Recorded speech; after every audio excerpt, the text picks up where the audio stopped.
warahmatullahi wabarakatuh.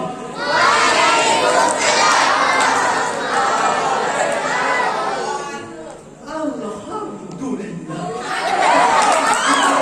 Alladzi ayyadal Indonesia fi qulubil mukhtalifah. Yung cipilikol udah kan lanjut dah hanya dapat rally. Muhammad ba'asahu fi qaumin mutanawwi'an wa ala alihi wa sahbihi wa man tabi'a risalatahul azizah. Amma Majelis Hakim, hadirin para kompetitor Syarhil Quran yang kami muliakan. 79 tahun kemerdekaan negeri kita tercinta Indonesia dikepung oleh banyak salah paham. Salah paham pertama sungguh serius. Ada anggapan bahwa beragama berarti menjauh dari berbangsa. Tunduk terhadap ajaran agama dipandang tak bersedia paham nasionalisme dan kebangsaan. Dinilai berkhianat terhadap prinsip ber-Indonesia. Hadirin, salah paham tersebut sungguh serius di Indonesia. Paham kebangsaan dan paham keagamaan saling menopang. Menjadi pemeluk agama yang taat adalah jalan untuk menjadi warga negara yang baik. Disitulah muncul nasionalisme yang hakiki. Hadirin, Indonesia bila tak mawas diri terhadap buminya, rakyatnya, sukunya, bukan hal yang impossible. Untuk melahirkan disintegrasi bangsa serta mudah diganggu oleh bangsa lain, semangat nasionalisme akan terkoyak. Kebersamaan berubah terhadap kezaliman.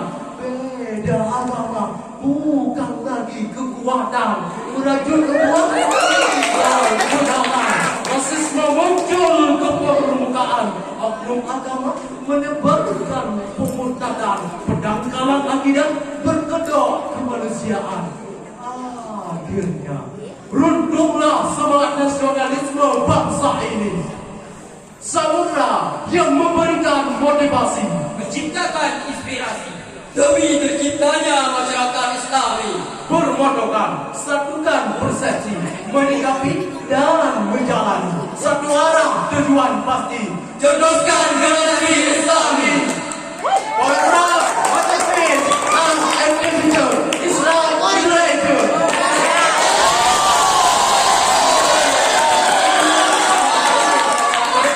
Dan antik amru mana satu laksana semua orang bahkan sejuta. Maka dengan bangga dan segala kerendahan hati, Kami segenap perwakilan kabilah Al-Aqsa ingin memendam cakrawala, mempersembahkan yang depan anda arti dari sebuah kebersamaan.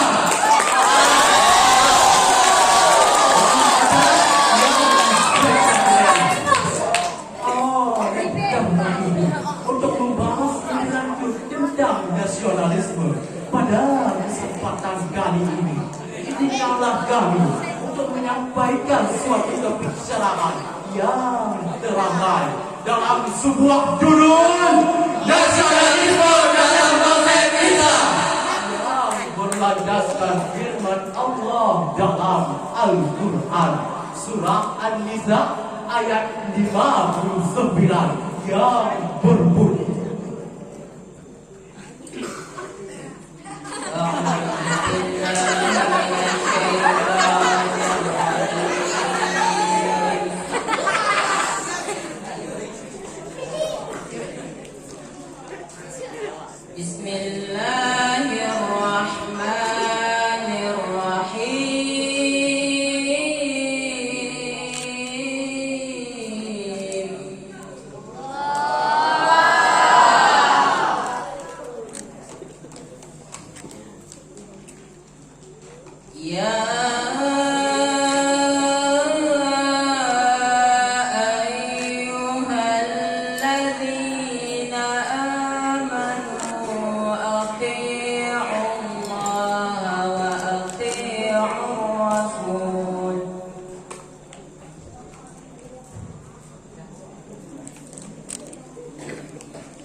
Ya ayyuhalladzina amanu athi'ullaha wa athi'ur rasul wa ulil amri minkum.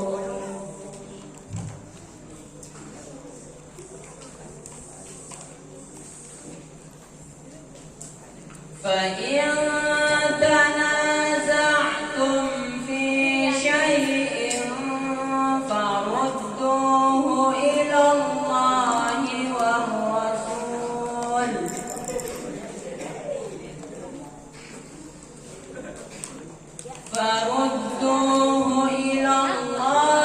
والرسول إن كنتم تؤمنون بالله واليوم الآخر ذلك خير وأحسن تأويلا. Aku berlindung kepadamu ya Allah dari godaan-godaan syaitan yang terkutuk dengan menyebut asma-Mu ya Allah yang Maha Pengasih lagi Maha Penyayang penyulam sayang. Hai orang-orang yang beriman, taatilah kamu kepada Allah dan taatilah kamu kepada Rasul-Rasulnya dan ulil amri di antara kamu. Kemudian jika kamu berbeda pendapat dengan sesuatu, maka kembalilah ia kepada Allah dan Rasul-Rasulnya.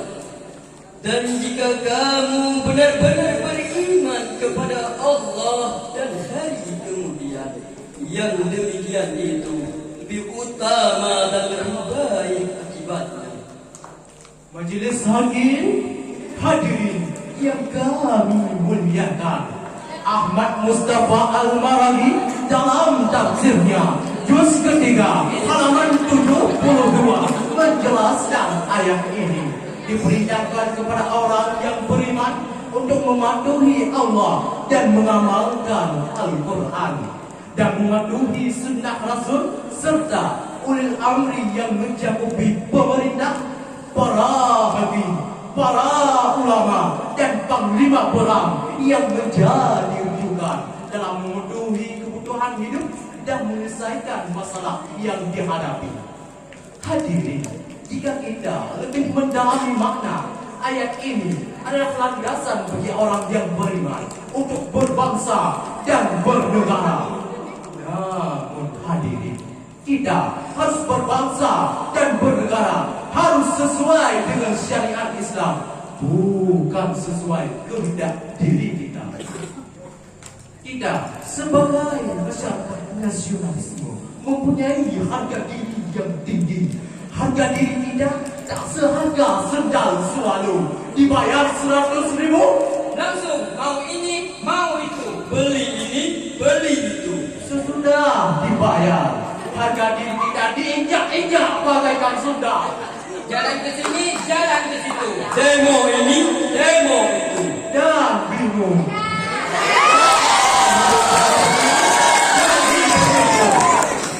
Hadirin, jika terjadi seperti itu, akan banyak orang ke jalan raya untuk melakukan demo dan mengakibatkan banyak permusuhan. Betul? Betul. Akan banyak dari kita yang dulunya saling kenal menjadi tak saling kenal. Betul? Betul. Akan banyak dari kita yang dulunya bersatu kini menjadi bersenduru. Betul? Betul, betul, betul. Masyarakat nasionalisme sudah tentu memahami arti uang secara umum, dan itu pengamalan dari Hablum minan Nas. Kita sebagai warga negara, marilah kita bangkit dan berdiri, karena kita sedang terjajah walaupun tak kita sadari. Marilah kita memperkuat kebersamaan dan kesatuan, karena kita sedang terjajah dan akan sengsara lama kelamaan. Takbir! Allahu Akbar.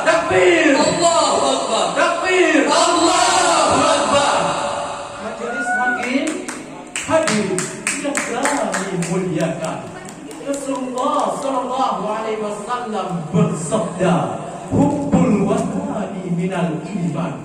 Mencintai tanah air sebagian daripada iman.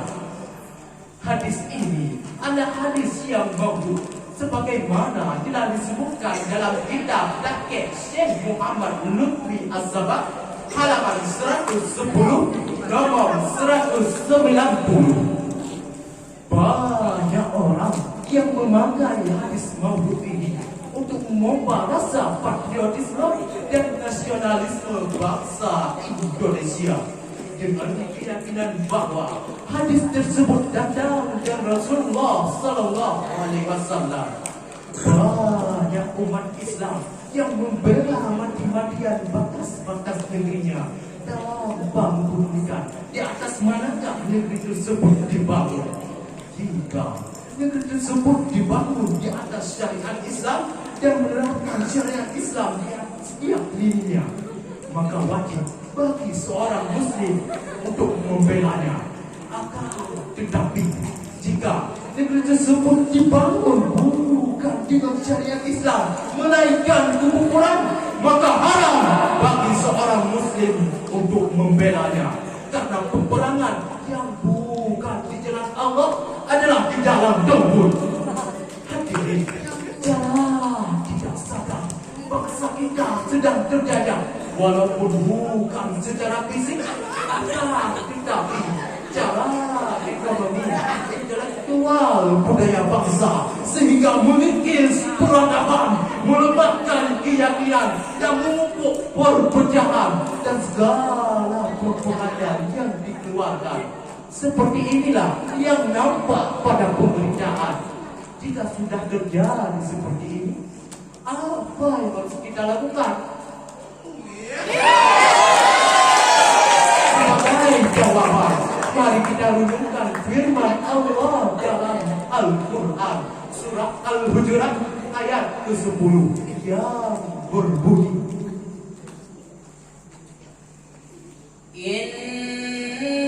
Innamal mu'minuna ikhwatun fa aslihu baina akhawaykum wattaqullaha la'allakum turhamun. Orang-orang beriman sesungguhnya bersaudara. Sebab itu, damaikanlah antara kedua saudaramu. Dan takutlah kamu terhadap Allah, agar kamu mendapat rahmat. Majelis hakim, hadirin yang kami muliakan, kata Ikhwatun menurut Profesor Dr. Muhammad Quraisy Shihab adalah persaudaraan yang terjalin di antara sesama muslim, adalah persaudaraan yang berganda. Pertama, atas dasar keimanan. Kedua, atas dasar keturunan. Oleh karena itu, marilah kita Membuka kesadaran, menghilangkan perbedaan. agar bangsa dan agama kita mendapatkan kemajuan yang pastinya dengan berpedoman dengan Al-Quran. Mari kita satukan hati dan jiwa untuk eratkan persaudaraan. Dalam kesimpulan yang biasa, mari kita ambil kesimpulan bahwa kita harus berpegang teguh dengan Al-Quran dan Sunnah Nabi dalam membentuk warga yang nasionalisme, yang berarti tak ada perpecahan, saling berjuang untuk mendapatkan kemerdekaan dan tidak saling bermusuh-musuhan, namun saling mengisi kekurangan dalam memenuhi setiap kebutuhan bangsa dan negara. Dengan demikian, insya Allah rahmat Allah akan selalu terkucur bagai air mancur. Amin, amin ya rabbal alamin. Sadaqallahul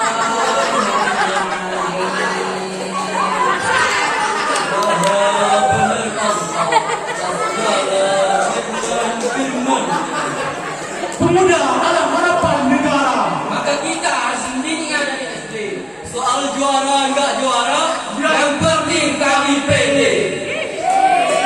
Yang dapat kami sampaikan lebih dan kurang kami mohon maaf. Wabillahi taufiq wal hidayah.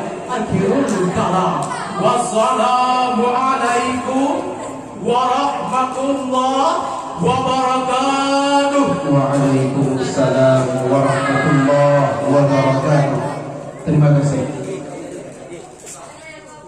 Kami ucapkan kepada pemegang nomor undian 902 utusan dari Kabinet Al-Aqsa dengan judul Nasionalisme dalam Konsep Islam.